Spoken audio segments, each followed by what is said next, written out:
What's up, everybody? You are tuned into the Output with DJ Unprotected, featuring me as your host. Now, this is a podcast focused on pop culture, the entertainment industry, music, and fun segments to make you feel better about yourselves. Now, obviously, I cover a lot of topics and give a lot of opinions on this show, and I like to have fun, and really starting this show was a blessing and a huge opportunity for me to a different avenue of expression, and it's really been a great time. So here we are in episode 17, but I want to let you guys know that there are going to be times in this series, so that's why I invite you to subscribe, because we will continue on certain things depending on the time of the year or hot topics and things that are occurring in the industry or whatever is going on in life. Now, right now is October, so you can expect that for the rest of this month, every week, we will have some type of conversation involving Halloween. This is a great time of year. If you listen to episode 16, I talked about Halloween a lot. Okay, not the movie, although Michael Myers is pretty fucking scary. I will say that I love Halloween. It's awesome. The decorations, the time of year, seasons are changing, things are happening, okay? Trees are dying, they're sacrificing their leaves so that they can preserve life. A lot of things happen at this time of year, and I think it's pretty awesome. So we're going to talk about Halloween every episode. It's just part of that for the rest of this month. So at least another 3 weeks of this, of chopping it up.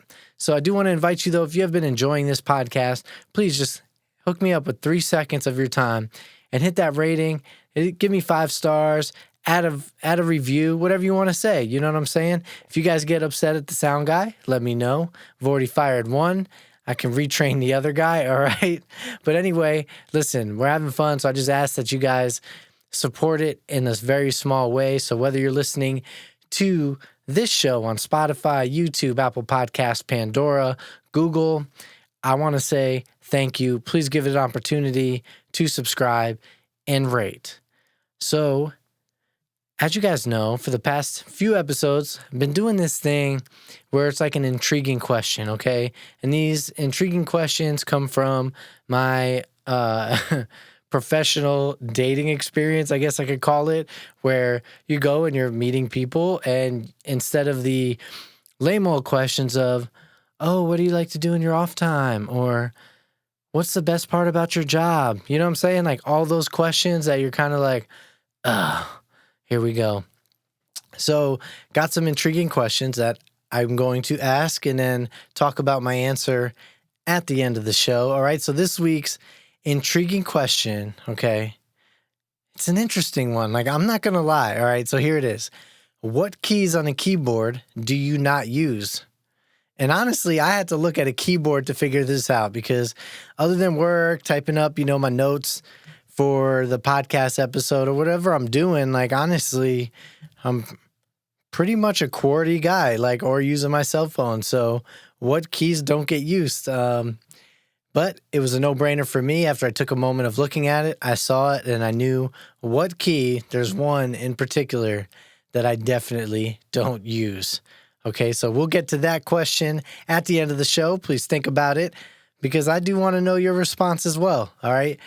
And we are going to have, obviously, another Halloween-themed discussion, because it seems like this time of year, a lot of our fears get brought to light. Okay, so we're going to talk about fears, where they kind of come from, and definitely talk about rational fears, irrational fears, and what's the difference, okay?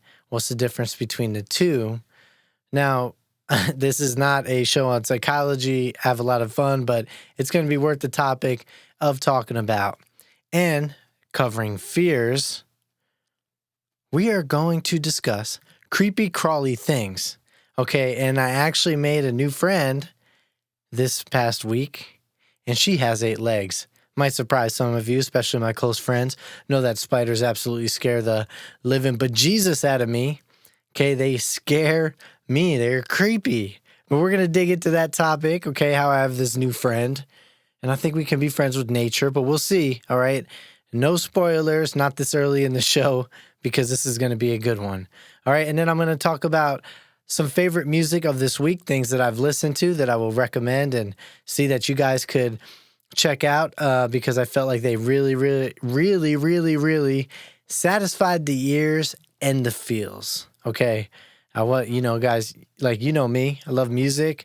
I'm a DJ and I'm always listening to music, several different streaming services that I listen to in the vehicle, my 20-minute drive to work, to and from work, and whatever else is going on. Absolutely love music. So I want to share some favorite songs that I've listened to, and you could look them up and hear them. All right, so Halloween themed discussion, okay? Man, I'm going to miss this month once November comes. Maybe November's month will be food.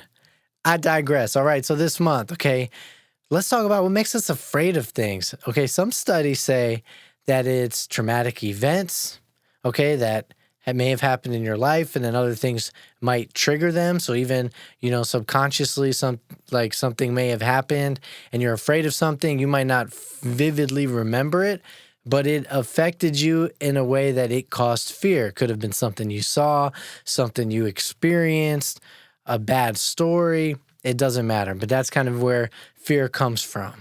And does Halloween remind us of our fears? Well, that could relate to the images reminding us of certain things that creeped us out. Obviously the movies, okay, we got 31 days of Halloween, so every day there's some type of scary movie, there's pictures. I mean, if you're afraid of spiders, almost every Halloween decor has some type of spider attached to it. I don't know how they got into that, but hey, you know what? I guess because when things don't live in homes, spiders are there.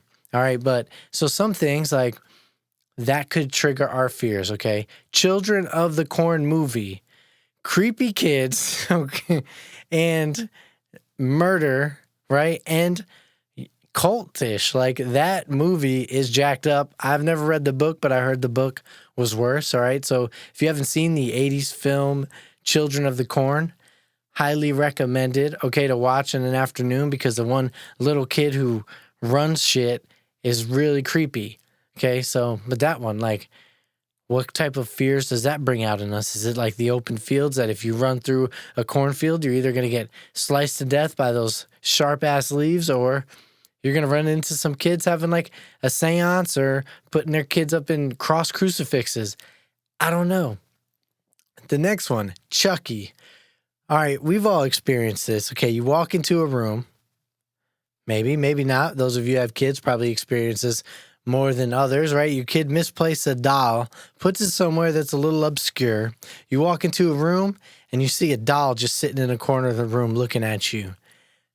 That's a fear, all right? And and we've seen it. It happens. So you look at like the movie Chucky, okay?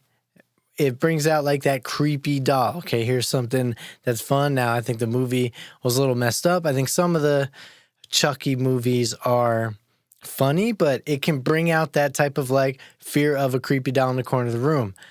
Annabelle, okay, and definitely The Conjuring, introducing Annabelle and that Raggedy Ann looking type of doll in real life, that did some damage to like people who are afraid of dolls, for sure, okay? And then the next one, which is very, very popular, arachnophobia, okay, which is obviously the fear of spiders for all of you, non-technical people. So first off, thank you, Disney, for that, because that was the first and only horror-labeled film released by Disney, and it has instilled a fear of spiders, or it ignites that fear within us. Look, I saw that movie when I was a kid. I was probably like 4 or 5 years old. Like, I vividly remember, like right now, I can remember the scene where Jeff Daniels is like, he got his family out of the bathroom window, and the bugs or the spiders are like crawling down the ceiling. These dead spiders have all hatched. They're this nest, okay, it's not just a web, but this nest below has like eroded this house. And he comes out of the bathroom because he couldn't get through the window because the spiders were coming down. So he goes out the bathroom and he's leaning back against the railing, and these spiders are hanging down from the ceiling. I remember this. And he falls down and like crashes through the floor and knows that he just went to where, okay, the queen, spiders don't have queens. They have males and females, and the females eat the males. Okay, it's a very interesting world. But he falls down there and he expects to find this like mama spider who's gonna come and attack his ass. Now, as an adult, I now realize that like, you know, like a tarantula is not just going to come after you. It's probably going to be a little freaked out and be like, dude, you just crashed through my floor, fucked up half my web that I spent months building. I'm not even sure if all the eggs hatched. Like, what did you just do right now? You killed like my egg sack. And then maybe he hides in the corner. Like, I don't know, with all the babies coming down. But that may also bleed into the fact that like, okay, I don't want to spoil anything, all right?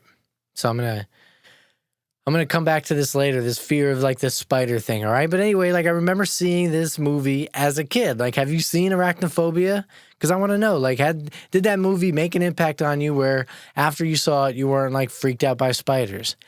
And that movie is like something else anyway. They actually used real spiders that I guess aren't like that venomous, but they're still like pretty active. Obviously, you can't train spiders. So they did have ones like there was a scene where Jeff Daniels was standing there because the spider had hopped out of the curtain when he was with that doctor or scientist, the guy who had the PhD, whatever, anthropologist or something like that.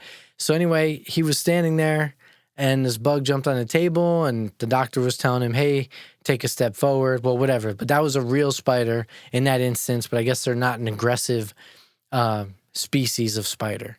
All right. But anyway, like creep me out. Okay.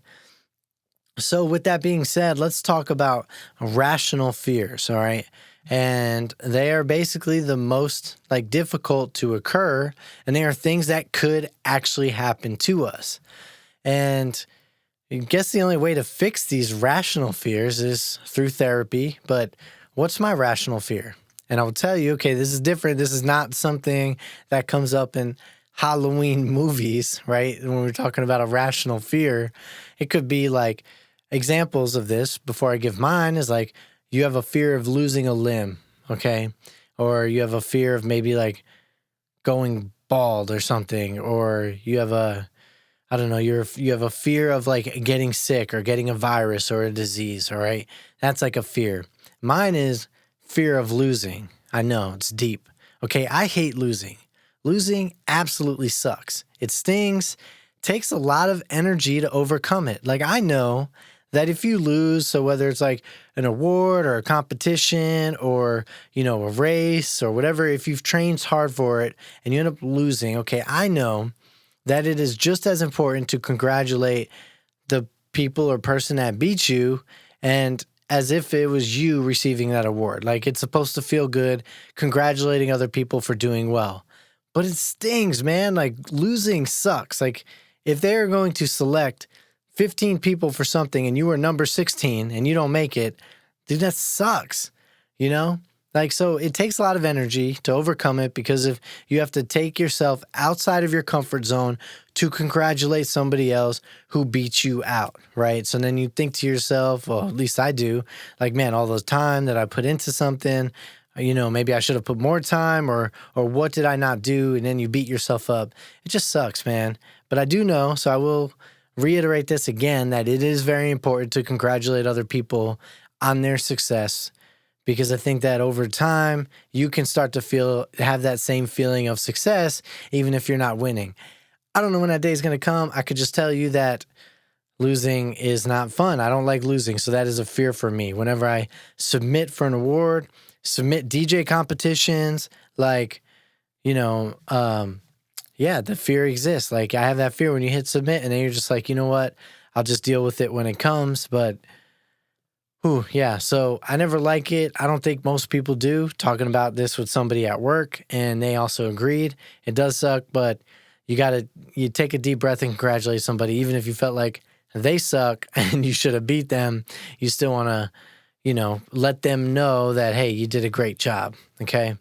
So that's my fear. I fear it. I don't want it to come. I don't want it to show up. Now I know failure is important for, it's an opportunity for you to learn and grow. I do know that. Like, failure is absolutely an important thing. I remember a music instructor. So if anyone out there is going through some like hard times, there was a songwriting coach in one of my music classes who said that, when it comes to failure, like you have to welcome it. You have to want to be able to open up your arms and become friends with failure. Take that motherfucker fishing, be prepared when failure shows up to embrace it to an extent and point that you learn from it. Like, you bring it in, but losing sucks, but it is a piece of the failure game of getting better and evaluating and saying, all right, cool, here are my strengths, here are my weaknesses. How do I make my strengths stronger and my weaknesses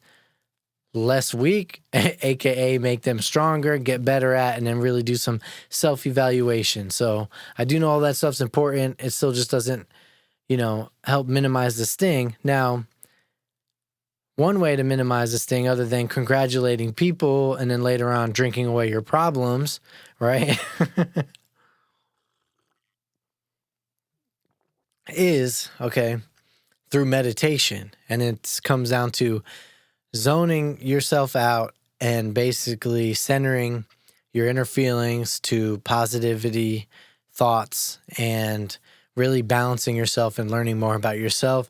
I find that meditation helps me get through something like my fear of losing. And then when I lose, I just sit in quiet, in a quiet room and just relax, take some deep breaths, maybe say some positive affirmations, make myself feel good, whatever it may be, talk to a friend that's encouraging. But yeah, so that's my rational fear. Very interested in what rational fears you guys have. So hit me up on any of the socials. Just look up DJ Unprotected. And if you follow on Instagram, whether it's the show, IG, or mine, just comment, tag me, let me know what's your rational fear.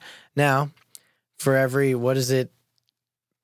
positive, there's an opposite, I don't know, opposites, whatever. So rational fear.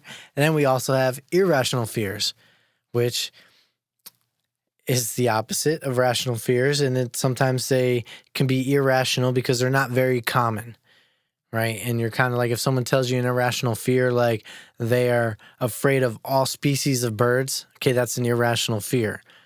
A red robin doesn't want to hurt you, but you're afraid of it. Like a crow, a bald eagle, you're afraid of it. That's an irrational fear. Like, it doesn't make sense. Birds don't attack people. Now, seagulls, different type of bird. They're a little bit aggressive. They will come after your fingers. They go hard. So my irrational fear is holding babies. Okay, I like kids. I got friends that have kids, and yes, I do hold babies. But there is that initial fear within myself. I'm about to hold a child because, it does make me afraid. Like, there's a lot of things going on, and there's a lot of possible outcomes of holding the child, negative outcomes that I don't like. 1, I could get puked on. Not an enjoyable situation. 2, the baby could have a blowout diaper all over my arm and my clothes, okay? And for those of you who don't understand what a blowout diaper is, that's when a baby has such explosive diarrhea or has to poop so much that it blows out the sides of the diaper or the back. I'm not trying to deal with that, all right? Not mad at the baby for having explosive diarrhea. I get it. It happens, all right? We've all been there. But I don't want it on me, okay? And a couple other things. They could scream, which is like always shrieking. Maybe I won't hold their head right. So, you're always like concentrating on putting your hand because, their neck's not strong enough to hold their head, and you don't want to hurt the baby. Like, you want it to be soft and relaxed and chill and supposed to be peaceful. I don't have a lot of experience holding kids. Maybe that's also why I'm afraid of holding the babies. Okay. So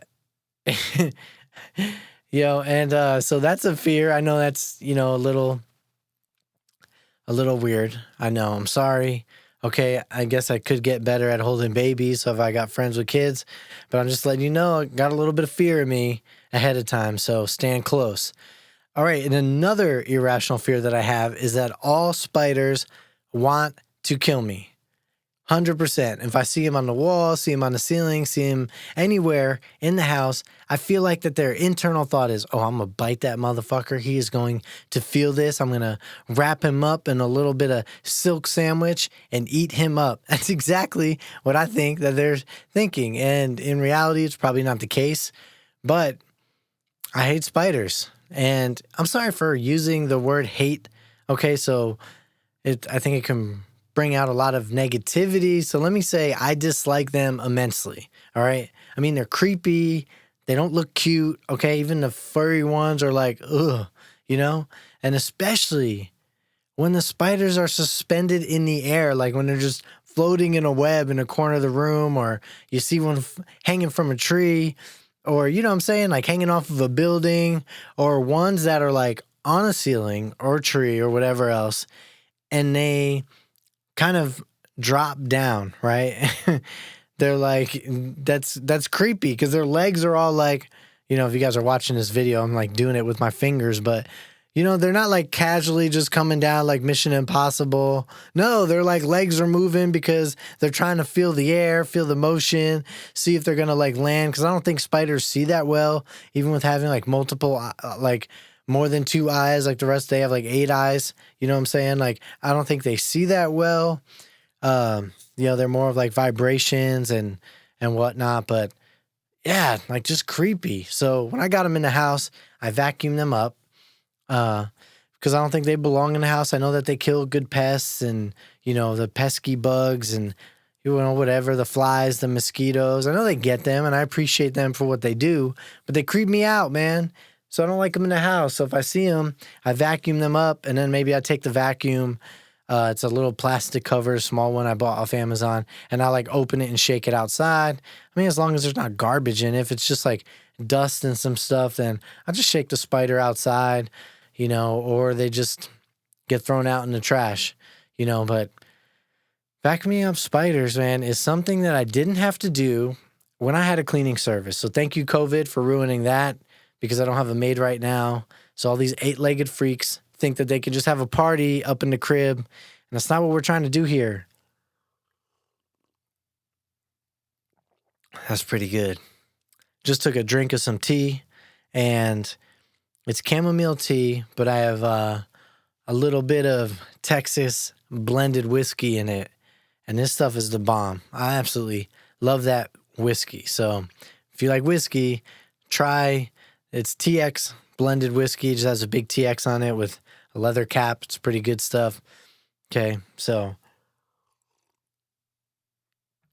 And I think the tea allows my voice to sound like more pronounced on the microphone.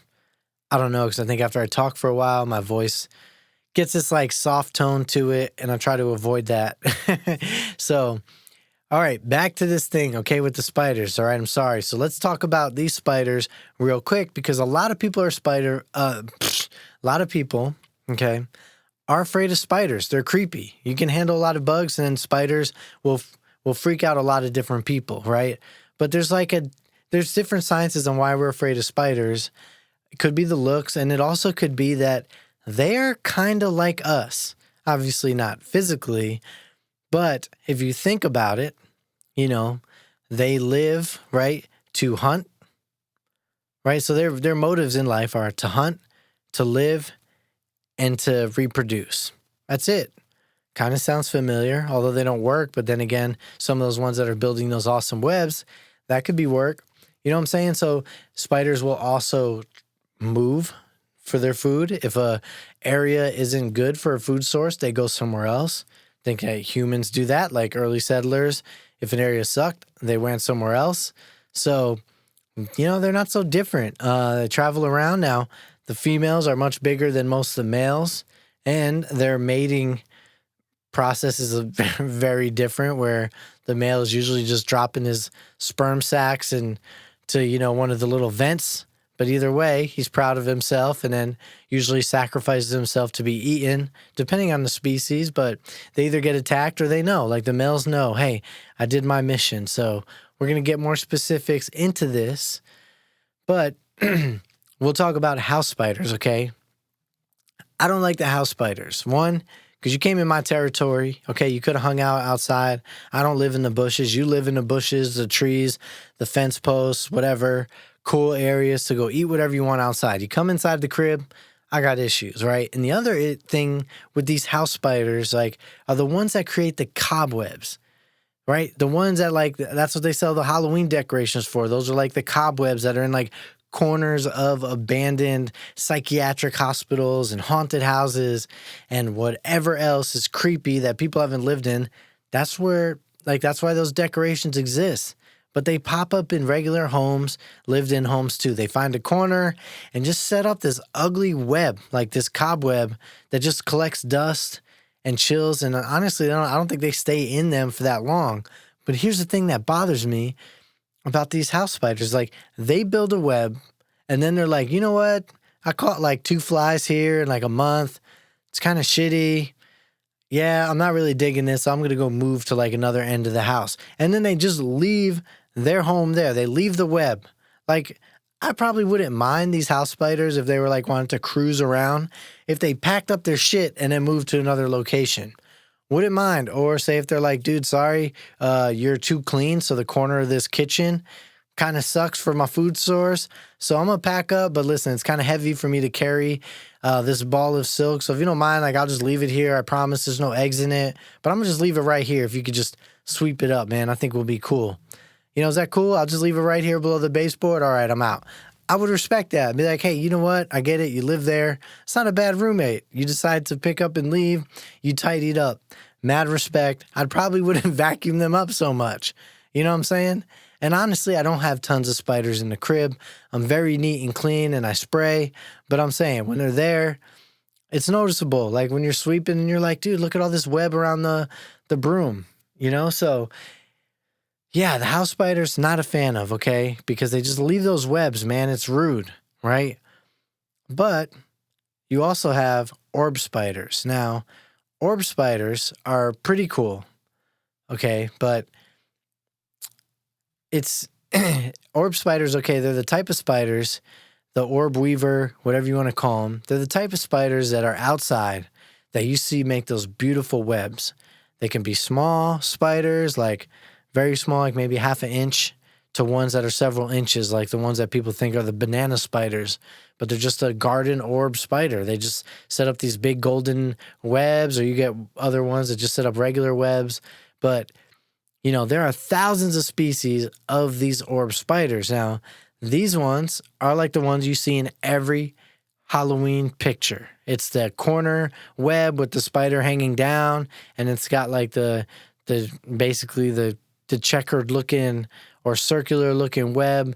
That's them. Like they're the only type of spider species that creates that beautiful web. Okay. That's why they call them the Orbweaver. They're weaving this beautiful web to catch their prey. You know, so these guys are great. Okay. And I'm going to tell you why they're great.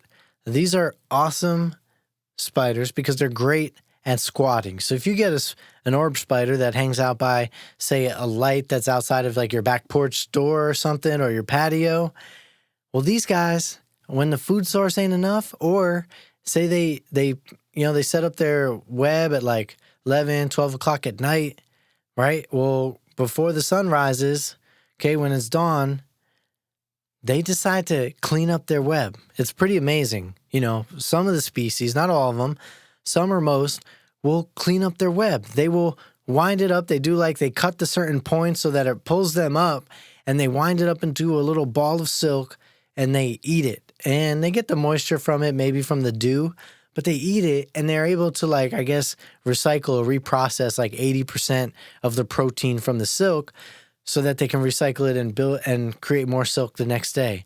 Isn't that crazy? Like, see, that's cool. Hey, man, while I'm sleeping, you want to set up shop outside by my light and catch all those annoying moths and beetles and whatever else? Do your thing, man, because I'm happy to know that in the next morning when I walk out, I'm not going to, walk into it with my face or, get the web all over me like you cleaned up and just hid. Like, I'm just going to chill all day. Man, I got mad respect for that. Like, I guess another example of the Orbweaver spiders is the Charlotte Web, okay? Duh, beautiful web, Charlotte Web. Although these guys aren't writing in words, and if they were, It'd be dope, but they're not writing in words. And although they're like chill, okay, so I did research on this and, why did I do so much research on this? Well, let me tell you a little story about my Saturday, and it's kind of funny and scary at the same time. So I walked outside to throw out a pizza box, right? It was leftover pizza. Don't sue me. It was on a Saturday, and I ordered the pizza on Friday. Okay, so I walk outside in my backyard, and a possum, okay, that I know has been hanging out, which is, all right, possums, they're scavengers, and they eat a lot of the bad rodents and whatever else. But this possum, I scared the shit out of it. It scared the shit out of me. It panicked, ran up this tree that was probably like maybe not even 10 feet away from me, and just starts like hissing at me from the branch, like, flaring its teeth, and I'm not even close enough to hurt it. And I'm like, dude, whoa, chill, man. I see you there. Like, we're good, bro. And he's just like hissing away. And I'm like, okay, man, we're cool. Well, I go to turn the corner, and I swear I almost got my ear sliced off by this floss-like spider silk. I felt like the top of my ear just got ripped off. I was like, what the? And I knew what it was. And I started jumping. I thought something was on me. I was like, no way. I just walked through a web. And so, like, here's the thing. I have always walked this corner and taken my time cautiously, knowing that because the way the bushes are and the trees and my irrational fear that every spider wants to kill me, that would be a perfect place to set up a web trap and get me. Okay? I know this. That's my attitude towards it. All right? So I would have checked. If that possum didn't scare the shit out of me, I would have like casually made that corner. But no, not this time. Walked right in to this spider web. And after I panicked, I looked up only to see this giant web. This thing is like 4 feet big, and this huge spider about to go to town on this moth. I mean, the web was shaking like crazy. I didn't even snap that little like anchor line that was going from the web to the tree. Didn't snap it. Thought my ear was bleeding. It was nuts. And this spider was huge. Like, this thing was the size of my thumb. Okay, that was the body. And like the abdomen of the spider was huge, but it's about the size of my thumb, and the legs were even longer. All right, this is a big spider. Okay. And so thanks to that possum, I was caught off guard, but not all things are lost. This spider became my friend because I was like fascinated with it. I'm like, look at the size of this web, And then my next question was, what the fuck kind of spider is this? Am I going to die? And how quickly will I die when it tries to kill me? But it turns out like it's like an Orbweaver spider, okay, or some people call them garden spiders, or they're in the bushes, but there's different types. Obviously, I said there's thousands of species, but these guys are not aggressive. And I shouldn't say guys, because the ones that make the webs that you see are females, especially when they're as large as this one. Like, they're the females. The males don't really make webs like that. They kind of roam around, hunt for food, and just try to find a female to mate with. That's like their life. And depending on the type of species of the, Orbweaver or the orb spider, the males will get eaten. They'll mate and they just know. So they just kind of hang out there and like wait for the female to just eat their ass, and it's an interesting, they just know, that's their sacrifice. Like, hey, I gave you the seed, contributed to making sure that our species can live on, so you can plant this egg sac when you also die, but you can take my life right now, and it's all good. So I did some research on it because I was interested, and, I found it fascinating that when I was reading the research on it, that they take down their web. So I didn't believe it. So I was like, all right, cool, I'm going to check this web out. The next morning, I go to look, Sunday morning, no web whatsoever. Like, where the area was 4-foot web is gone. Okay. It's pretty interesting, right? So then I checked again that night, Sunday night, and it was getting kind of late, like 9:30, 10, and she just started to construct her web. So she was creating the, kind of the foundation of it with the big silk. And I'm like, how do they get from one bush to another anchor of the tree 4 or 5 feet away? So they either crawl across the leaves, or I read that they need to be outside in a breeze because they use like the wind to help them travel across. So that's why they'll hang off their silk and wait for the wind to kind of blow them over until they can grab onto a tree. Like, it's pretty impressive. Like, they're fucking incredible. Like, the patience. And then so I watched her build this web for a little while. Like, I thought about setting up a camera, but it was kind of late and I was like, man, I'm tired. But I watched her for like 30, 40 minutes just crafting this web. And I was like, man, that's amazing. I go out, look Monday morning, boom, web gone. And it was like 6 in the morning, 6:30 in the morning, there was no web. So she cleaned up. So it's interesting. So I went to check. Okay, so Monday night, I looked and she was doing it again. And I posted some videos. I think it was Monday night, but posted videos on my Instagram. It was pretty cool. She's like going around just putting in, laying down her silk. But, I feel like I was getting reacquainted with this spider, like kind of close, filming video, checking her out, rebuilding her web. And again, another huge web Monday.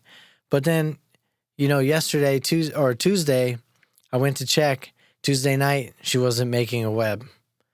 Okay, yesterday, didn't make a web. I just went out before to record the show on Thursdays. Didn't see it yet, but she may post the web up later, like around 10 or 11. I don't know. I still cautiously walk out of the house and go around the corner and look.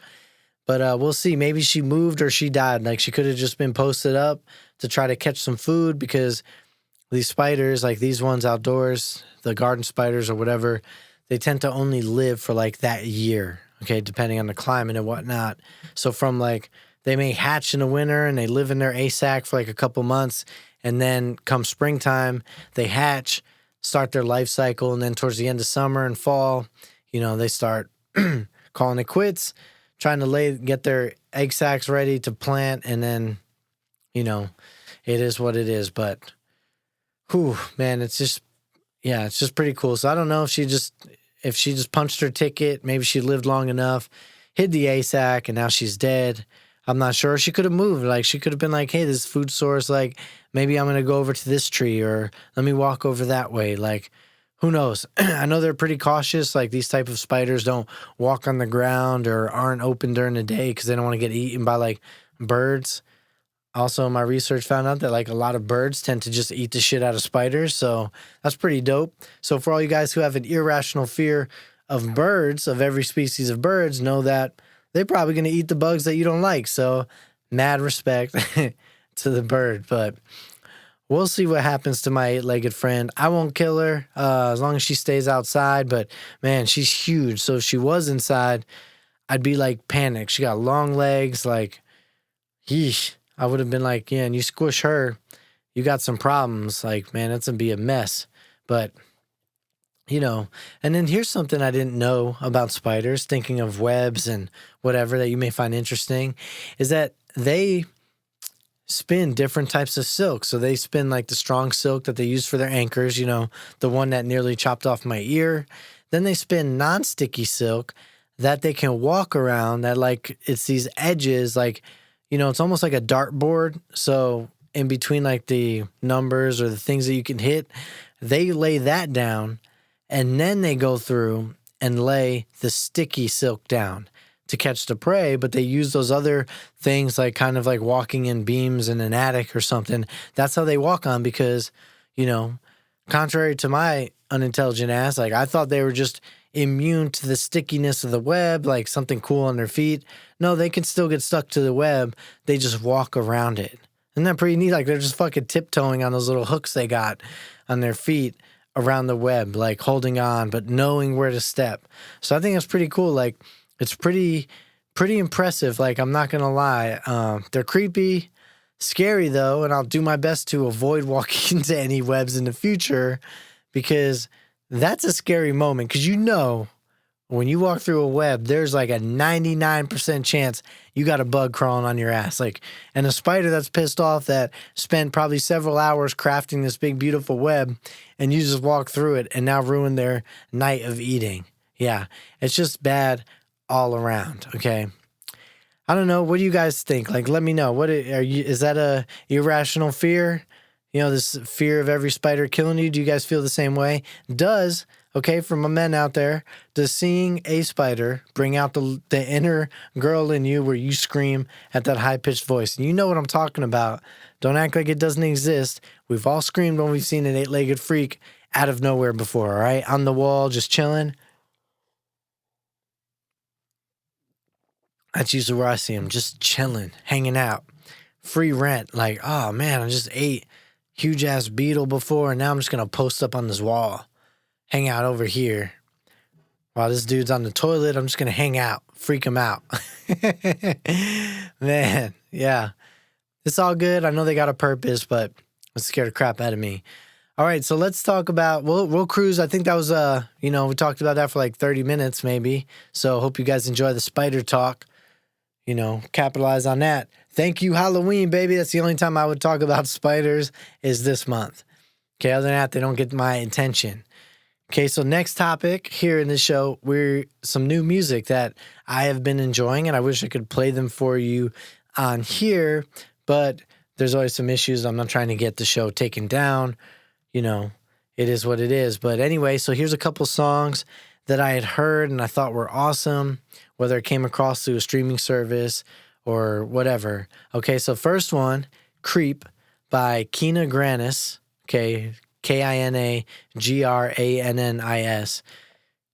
Creep, so it's a cover of the Radiohead song, but it's kind of like the unplugged version. It's just like her singing with a strumming guitar. Like, she really lays down the emotion of like this song. So if you like the song Creep by Radiohead, check it out. Again, it's by Kina Grannis. I heard it, I downloaded it, added it to my playlist. Absolutely love it. Can really like pull in the feels of this one, like when you listen to her singing it. And I think it would be cool to learn this one on the guitar. So I'm going to put it in my, to be added repertoire of guitar tricks and learn this song. I don't think it would be too complicated, but then again, we shall see. Who knows, right? But it's definitely dope. So definitely check that one out. Another one would be the One by Vendretti. This is like a really cool track and chill. I heard it while listening to Chill EDM station on digitally imported radio. So I think that would be a cool one to check out because it's relaxing. I heard it on the way to work. I was like, damn, like this beat is cool. Like, it's got a good beat, some vocals. So again, that's Be the One by Vendretti. That's Vendredi. I will post the information on my website. I hope you guys check them out. Let me know if you can dig it or not, okay? All right, so let's go to the intriguing question of the night, and which is, what keys on a keyboard do you not use? And like I said before, it was pretty obvious to me. I looked at the keyboard and I'm like, oh, that one. That motherfucker right there. So for me, it's the upward arrow on the 6th key that requires the shift key. Why do I know that I don't use this key? Okay, because I use a password generator finally, because for a couple of years I was just using the same password for all my social media accounts. And after my Twitter account got hacked for the 6th time, I learned, fuck that. I'm just going to get a password generator.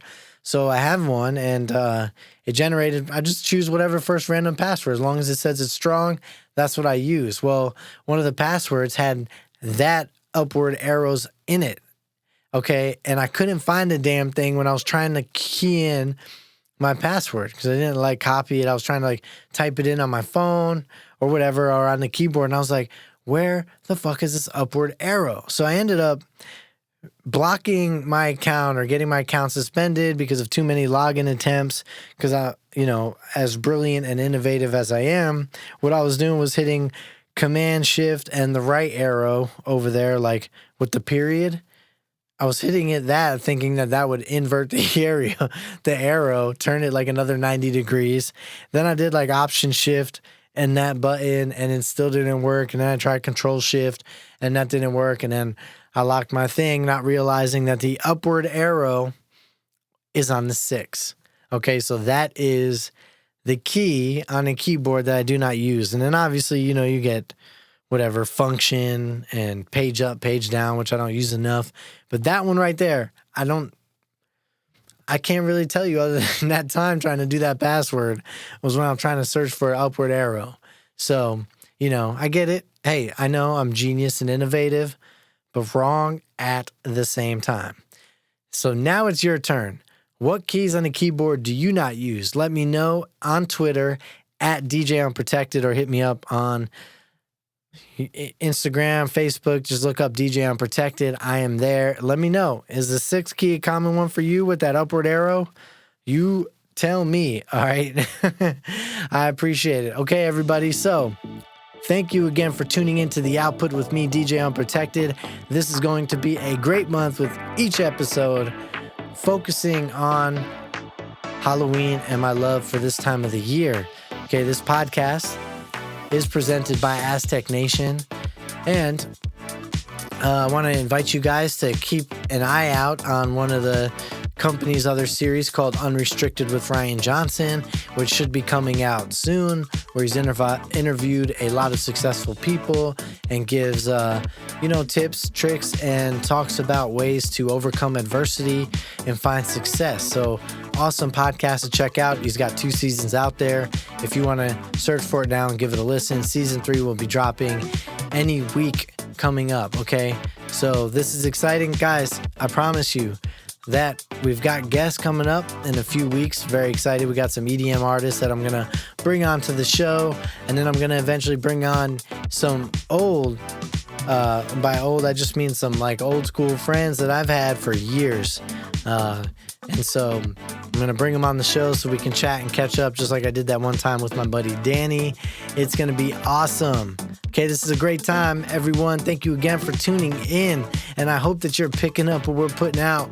We got a lot to say. Tune in on your favorite streaming platform next week for a brand new episode and an intriguing question as we continue to cruise through October.